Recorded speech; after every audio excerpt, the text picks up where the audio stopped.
오늘은 업의 연기적 확대와 끝냄에 대한 내용으로 여러분께 소개 좀 해드려 볼게요.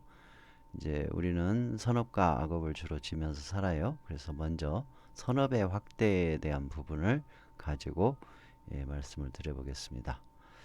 선업의 확대, 처음은 작은 선업으로 시작이 되어서 점차 큰 선업의 인연, 즉 업의 인과연기 현상으로 확대되어지는 모습이 있어요. 즉 예를 들자면 소소하게 이웃을 도와주는 것이 큰 봉사활동이나 단체를 구성하여 봉사단체 활동으로 확대되는 것, 우연히 유기견 한 마리를 구해준 것이 하나 둘 늘어나 유기견 보호센터로 확대되는 것과 같이 선업의 확대라는 것이 이렇게 일어나는 경우가 대부분입니다. 즉 처음에는 작은 선업으로 시작이 되어서 점차 큰 선업의 인연으로 업의 인과 현상으로 확대되는 그런 상태가 있어요. 여러분들이 이제 십선업 생활을 하시다 보면 처음에는 작은 선업을 이제 짓는 생활을 하셔요. 그러다가 그것이 이제 무르익고 생활이 되다 보면 점차 선업의 그 영역이 넓혀지는 확대 현상이 일어나요.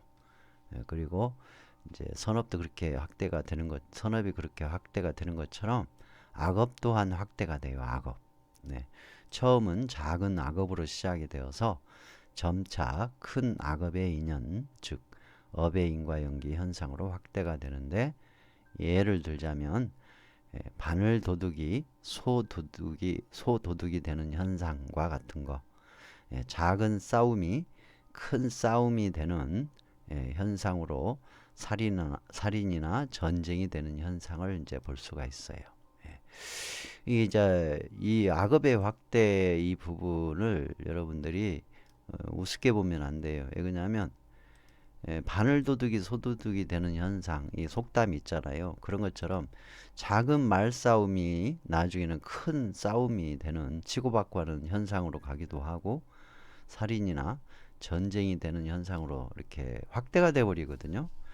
그러니까 평소에 10악업 중에 작은 거, 사소한 거, 그래서 제가 살생도 아주 사소한 살생, 작은 미물을 죽이는 살생, 또는 하다못해 뭐 나무를 쉽게 베거나 아무렇지도 않게 베거나 풀을 베거나 뽑을 때도 아무렇지도 않게 당연한 것처럼 생각하고 뽑고 베고, 나무도 그렇고 또 파리나 모기도 아무렇지도 않게 죽이게 되면은 나중에는 그것이 쌓여가지고 결국은 큰 동물을 죽이는, 또 그것이 더 확대가 되면 사람까지 죽일 수 있는 그런 확대되는 현상이 일어난다라는 거예요.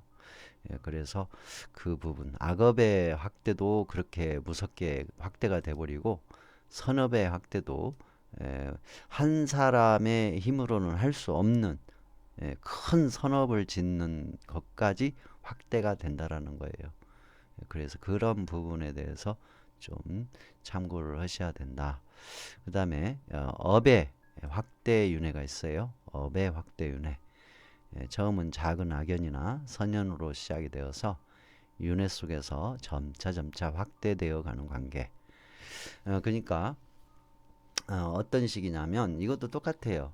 금생에 여러분과 저와 만났어. 근데 악연이에요. 그래서 사소한 말다툼하고 서로 원망심, 분노심을 가지고 헤어졌어. 그리고 그 뒤로는 만난 적이 없어요. 그 뒤로는 만난 적이 없어. 그리고 죽었어요. 금생은 자 생을 다 마쳤어. 둘 다. 다음 생에 만난 거예요. 아니면 그 다음 생에 만났거나, 아무튼 다음 생 언제 생인가 둘이 만나요. 그러면 둘 다 앙금이 있을 거 아니에요. 말다툼으로 끝났지만 서로 원망심과 분노심이 있는 상태에서 헤어져서 죽었기 때문에 그 앙금이 있는 상태에서 다음 생에 만나게 돼요. 내생이라고 해야 되겠죠. 뭐 다음 생이든 그 다음 생이든 그 다음 생이든 언젠가는 만나게 돼요. 만나면은 그 앙금이 충돌이 바로 일어납니다. 그래서 왠지 둘의 관계가 안 좋아요. 그래서 이제 과거 생에는 말다툼이었잖아요. 이제 새로 만나게 되면은 싸움이 일어나요. 주먹을 이제 휘두르는 싸움. 예, 그 정도는 돼요. 그러면 이제 그것으로 끝나고 또 앙금이 남은 상태, 분노심과 원망심이 남은 상태에서 또 죽었어. 이제 그 생이 끝난 거예요. 그러면 그 다음 언제 생인가 또 만나가지고 그 다음 생에는 어디까지 가냐면 서로 칼부림을 하는 단계까지 갈 수 있다라는 식이에요. 예, 그런 식으로 해가지고 또 그 칼부림하고 또 그 생은 끝났어. 그러면 언젠가 내 생에 또 둘이 만났을 때는 어디서 만나냐면 전쟁터에서 만나는 거예요. 서로 총을 쏘면서 서로를 죽이는 그런 곳에서 만난다든가 아니면 서로 앙숙이 되는 깡패 조직이 돼가지고 깡패 조직이 서로 돼서 대결하는 조직원들이 돼서 서로 이제 칼로 죽이고 죽고 죽이는 그런 관계로 된다든가 아니면 사업을 하는 사람으로 만났는데 서로 경쟁 상대가 돼서 말 그대로 사업으로서 죽고 죽이는 예, 죽이고 죽고 하는 그런 악연으로 만나가지고 어느 한쪽이 망하게 하는 그런 관계가 돼요. 그런 식으로 확대가 끊임없이 일어나거든요. 그러면 그걸 끊으려면 어떻게 해야 되냐? 어느 한쪽이 어느 한쪽이 예, 멈춰버리면 끝나요. 어느 한쪽이. 그 예를 들어주는 내용이 있어요. 그게 이제 대표적인 게 서로를 죽이는 악연으로 이제 또는 선연으로 확대되는 윤회로 이사세트 왕과 빈비사라 왕의 관계 이게 있어요. 예. 이게 이제 뭐냐면 이사세트 왕과 빈비사라 왕의 관계가 뭐냐면 빈비사라 왕이 왕의 아들이 이사세트 왕이거든요. 근데 이사세트 왕이 빈비사라 왕 아버지를 굶어 죽여요. 굶어 죽여. 감옥에 가둬가지고 굶어 죽이거든요. 굶겨가지고 죽이게 되는데 이 둘 관계가 전생에 빈비사라 왕이 이사세트 왕을 죽였던 또 업이 있었어요. 그래서 둘이 만나가지고 다시 또 보복을 하는 그런 관계거든요. 그런데 이제 빈비사라 왕은 부처님의 제자였잖아요. 제자이자 후원자였던 왕이었거든요. 그래가지고 빈비사라 왕이 부처님의 가르침으로 더 이상 원망하는 마음을 일으키지 않는 상태에서 굶어 죽으면서도 이사세트 왕에 대한 원망하는 마음 없이 죽어요. 그래서 끝나버리는 거예요. 인연이 끝나는 거죠. 인연이. 근데 이제 중요한 게 있어요. 이사세트 왕은 아버지를 죽인 거잖아요. 그래서 일단은 무간지옥을 가겠죠. 무간지옥 갔다 와가지고 어느 생인가는 또 이제 사람으로 태어나겠죠. 수억억 년 뒤에 되든 뭐 1억억 년 뒤에 되든 아무튼 다시 사람이 되면 아들한테 죽임을 당하는 과보를 받게 돼 있어요. 왜 그러냐면 이사세트 왕은 참회를 하지 않았기 때문에 참회를 하지 않았기 때문에. 그런데 빈비사라 왕은 자신이 과거성에 지은 업으로 아들한테 죽임을 당하는 것을 부처님께 가르침을 받아서 인정하고 받아들여 버려요. 그래서 이사세트 왕에 대한 원망심이 없는 상태에서 죽기 때문에 거기서 인연이 끝나버리는 거죠. 그러면 이사세트 왕은 다른 존재한테 당하는 것이죠. 다른 원한의 관계에서 당하게 되는 것이죠. 그런 식으로. 그래서 업의 윤회의 악연을 끝내는 대표적인 것이 있는데 세세생생 이어지는 업의 윤회의 악연의 관계를 끝내는 것 중에 대표적인 것이 아까 얘기하는 빈비사라 왕은 받아들였고 그 다음에 목련존자가 나와요. 목련존자가 나오고 그 다음에 앙굴리마라 존자의 죽음에서도 나오고 그러죠. 그래서 이 세 가지 예 중에서 빈비사라 왕에 대한 내용을 얘기를 했고 목련존자 같은 경우는 과거 생에 또 부모를 죽인 업이 있어요. 목련존자가.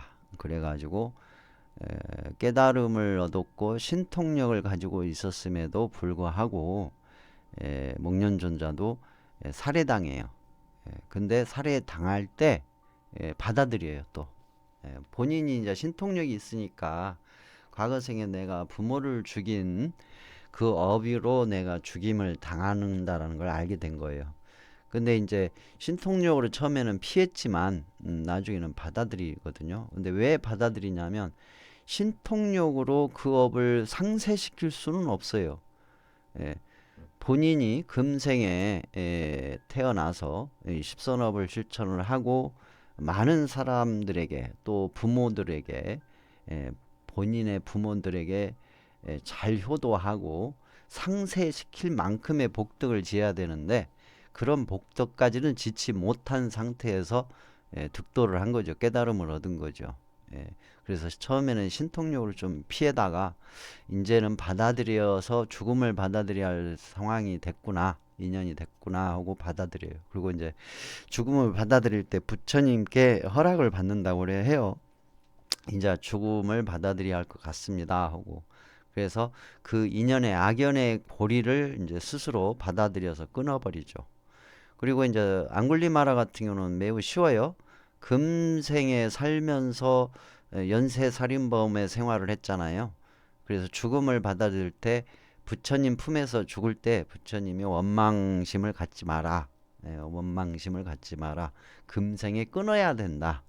왜냐하면 원망심을 가지고 죽게 되면 다음 생에 이제 앙굴리마라 존자가 다시 또 사람을 죽이는 그런 업을 또 짓게 되거든요. 그래서 원망심을 갖지 말고 죽어야 된다. 원망심을 갖지 말라고 해서 앙굴리마라 존자가 이제 뜻을 알아듣고 죽기 직전에 이제 그 깨달음을 얻는다고 해요. 아라한을 이제 증득한다고 합니다. 그래서 그 내용이 나와요. 그래서 앙굴리마라 존자의 죽음 또한 받아들임, 받아들임으로써 다음 생으로 이어지는 다음 생으로 이어지는 생에 대한 집착의 업을 더 이상 짓지 않아서 끊어버리는 그런 내용이 나옵니다. 그래서 업의 영기적 확대와 그 업의 흐름을 끊어버리는 끝내는 부분에 대한 것을 잠시 여러분들께 소개를 좀 해드려 봤습니다. 이거를 이제 알 수 있는 가장 대표적인 경전은 밀란다 왕문경이라는 경이 있어요. 밀란다 왕문경. 거기에 이제 목련 존자의 죽음에 대한 그런 내용이 있답니다. 밀란다 왕문경이라는 경전은 나가세나 존자하고 밀란다 왕하고 이제 서로 대화, 법문이죠. 법담 중에 나오는 거예요. 이제 밀란다 왕이 질문을 하고 나가세나 존자가 답변을 하는 내용이에요. 그러니까 이 목련 존자에 대한 죽음에 대해서 질문한 내용, 답변하는 내용, 질문에 대한 답변하는 내용이 나와 있는 거거든요.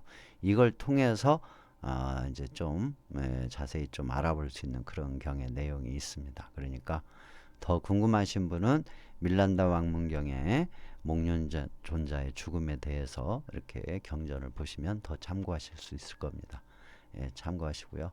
업은 영기적으로 확대가 되고 또 그것을 끝내는 방법은 거기에 대한 집착의 마음, 생에 대한 집착의 마음, 원망의 마음에 대한 집착의 마음, 또 분노심에 대한 집착의 마음을 끊음으로써 그것의 흐름, 윤회적 흐름, 영기적 윤회의 흐름에서 끝낼 수 있다 라는 것을 소개해 드려 봅니다.